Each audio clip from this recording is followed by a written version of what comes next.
A paz, amados. É um prazer estar aqui com você novamente, podendo compartilhar as Escrituras Sagradas. Eu quero convidá-lo a abrir a sua Bíblia na segunda epístola de Pedro aos cristãos da igreja primitiva. Nós vamos ler hoje o capítulo 2. Diz o seguinte, olha: assim como no meio do povo surgiram falsos profetas, assim também haverá entre vós falsos mestres, os quais introduzirão dissimuladamente heresias destruidoras, até o ponto de renegarem o soberano Senhor, que os resgatou, trazendo sobre si mesmos repentina destruição.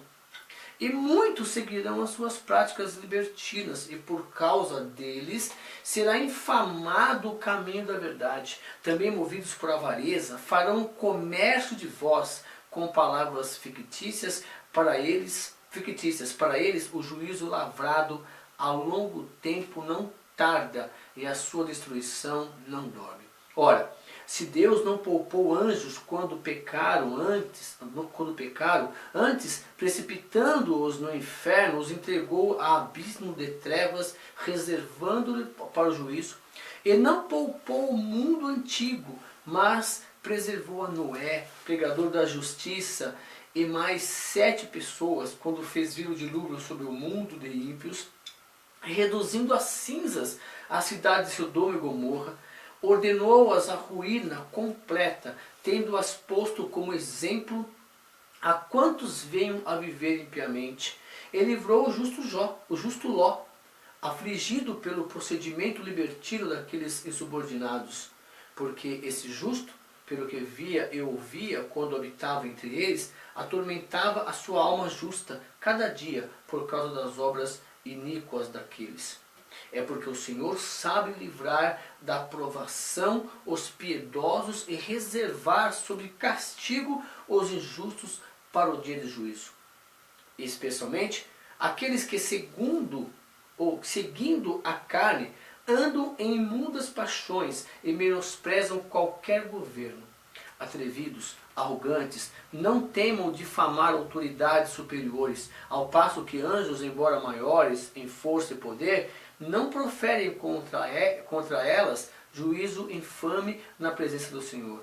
Esses, todavia, como brutos irracionais, naturalmente feitos para presa e destruição, falando mal daquilo em que são ignorantes, na sua destruição também hão de ser destruídos, recebendo injustiça por salário da injustiça que praticam, considerando como prazer a sua luxúria carnal em pleno dia, quais nódoas e deformidades. Eles se regalam nas suas próprias mistificações, enquanto branqueteiam junto conosco, tendo os olhos cheios de adultério e insaciáveis no pecado, engordando almas inconstantes, tendo o coração exercitado na avareza. Filhos malditos, abandonando o reto caminho, se extraviaram seguindo pelo caminho de Balaão, filho de Beor, que amou o prêmio da injustiça.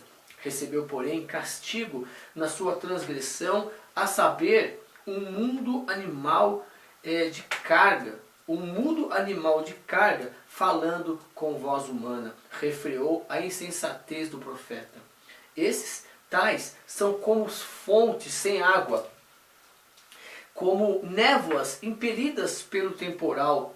Para eles está reservada a negridão das trevas. Porquanto, proferindo palavras jactanciosas de vaidade, engordam com paixões carnais por suas libertinagens aqueles que estavam prestes a fugir dos que andam no erro, prometendo-lhes liberdade, quando eles mesmos são escravos da corrupção.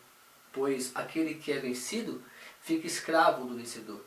Portanto, se depois de terem escapado das contaminações do mundo mediante o conhecimento do Senhor e Salvador Jesus Cristo, se deixam enredar de novo e são vencidos, tornou-se o seu último estado pior que o primeiro. Pois melhor lhe fora nunca tivessem conhecido o caminho da justiça, do que após conhecê-lo, volverem para trás, apartando-se do santo mandamento que lhes fora dado. Com eles aconteceu o que diz certo adágio verdadeiro: o cão voltou ao seu próprio vômito, e a porca lavada voltou a revolver-se no lamaçal. À luz desse texto, é importante que você entenda que há mais de 2000 anos o apóstolo Pedro já avisa: olha, assim como no meio do povo surgiram falsos profetas, assim haverá entre vós falsos mestres. Então, em primeiro lugar, é importante que você entenda que, exceto o local, faculdade teológica, onde as pessoas provavelmente vão se aprofundar mais nas escrituras, vão estudar os manuscritos originais. Fora isso, a palavra de Deus está aqui, à sua disposição, à disposição para qualquer pessoa que possa ler, que queira ler. Então, com o poder do Espírito Santo de Deus na sua vida, quando você decidir, quando você, no seu coração, aceitar que Jesus é o Filho de Deus, e ser um verdadeiro cristão, e Cristo passar a ser o seu exemplo, e você então você vai ser um cristão de verdade, você vai entender que no poder do Espírito Santo de Deus, você vai ler a palavra de Deus, e Ele vai te orientar, vai te capacitar a entender. E quando for necessário, Ele vai, no poder do Espírito Santo de Deus, fazer você lembrar de alguns textos para edificar outras pessoas. Agora, é necessário sim que uma comunidade tenha um líder, tenha um pastor, tenha um presbítero, que tenha a sua organização, assim como foi na igreja primitiva. Que nós já lemos no livro de Atos, que houve a organização para as pessoas tomando conta de cada um de um setor, para que a igreja fosse produtiva socialmente. Mas, se você não ler, se você não buscar a presença de Deus, se você não buscar a prática, aquela prática progressiva que nós aprendemos na aula passada, que vai sair desde a fé para caminhar até o amor ágape, você vai ser uma presa fácil.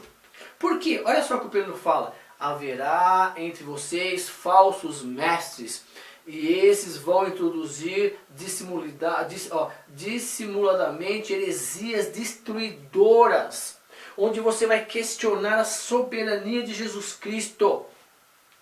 Então, muito cuidado com esses falsos mestres que vão colocar em xeque a quem você deve seguir. Então vão entrar e vão lá tentar distorcer a verdade. E as pessoas, os ignorantes que não buscam a presença de Deus, aquele que tem preguiça de buscar, aquele que não lê, vai ver aquela pessoa arrumadinha falando na frente, que é o pastor, o bispo, o apóstolo. Meu Pai do céu, vai ser enganada facilmente. E aí, muitos seguirão as suas práticas libertinas. E por causa deles, será infamado o caminho da verdade.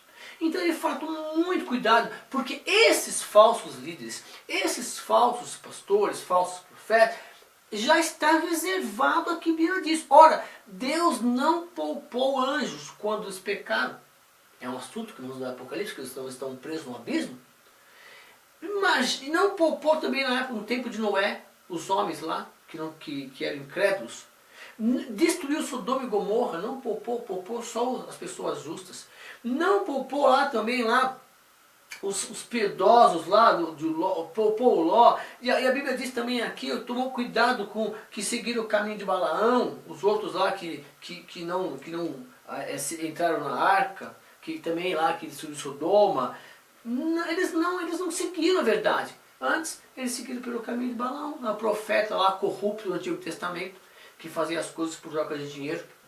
E aí, a Bíblia diz aqui no versículo 16, mais vergonhoso foi que a mula falou com ele, uma mula muda, um animal mudo. O versículo 16, o castigo da sua transgressão, a saber, um mudo animal de carga, falando em voz humana, referiu a insensatez do profeta. Foi necessário que um animal falasse com ele para ele despertar do erro que ele estava cometendo. Mesmo assim, nós estudamos lá no Antigo Testamento, lá quando Josué conquista a terra, lá esse Balaão é morto, esse profeta é morto. Então, nesse capítulo, o apóstolo Pedro está nos alertando da necessidade que nós temos de conhecer as Escrituras Sagradas, de nós conhecermos a vontade de Deus em nossas vidas, seguindo a Cristo como exemplo. E Ele nos dá várias aqui alternativas, várias dicas que nós já lemos nos capítulos anteriores. O apóstolo João também dá dicas, os outros apóstolos, o apóstolo Paulo, de um viver na presença de Deus. Porque senão, se você volta a praticar as coisas antes de você ser cristão, ele fala o seguinte, olha, na verdade, o seu estado é pior que o primeiro. A semelhança que tem é que o cão voltou a comer o próprio vômito. Ou uma porquinha lavada, na primeira oportunidade foi lá e voltou para o lamaçal. Então a pessoa que conhece a Cristo, que pratica a palavra de Deus, depois volta a fazer o que era errado, volta a duvidar, volta a praticar as coisas anteriores, é semelhante ao cachorro que comeu o próprio vômito e a porca que era lavada e voltou a dar um mergulho no lamaçal. Mas o Pedro nos orienta que tomamos cuidado com essas pessoas e procurarmos andar na presença de Deus. Correto? Porque você tem a opção, você não é obrigado a ficar em um local onde você não se sente bem. Onde você não acredita que a palavra de Deus ali é alimento para o seu espírito. Então você tem que procurar um lugar sério, onde a palavra de Deus, onde ela é pregada com amor, como nós já lemos lá no capítulo anterior, não por ganância, mas que a vontade de Deus, ela vai fluir no coração das pessoas, onde as pessoas vão aproveitar e buscar a Deus, buscar a conhecer a palavra, a vontade de Deus, através das Escrituras. Não viver no adultério, viver aí em falsa luxúria, e aí com misticismo. Então a Bíblia diz, o apóstolo Pedro que diz que isso aconteceria no nosso meio, e lá já 2000 anos, imagine agora, 2000 anos depois. Portanto, ande na presença de Deus, busque o Senhor, procure conhecer a vontade de Deus através das Escrituras Sagradas e muito cuidado com os falsos ensinos que não te levam no altar de Deus. O teste é, se tudo que está sendo pregado te leva a pensar na sua postura diante da cruz, fique aí, porque Jesus Cristo é o Senhor desse lugar. Cuidado com os falsos mestres. Se o ensino está te levando a duvidar da existência de Deus, então busca a Deus, Deus vai te mostrar o lugar correto e você vai buscar conhecer a Deus lendo as Escrituras Sagradas para você entender melhor o que Deus quer na tua vida. Tá bom? Obrigado pelo carinho, pela confiança. Continue na presença de Deus. Deus é com você. Deus vai aperfeiçoar você. Deus vai edificar você.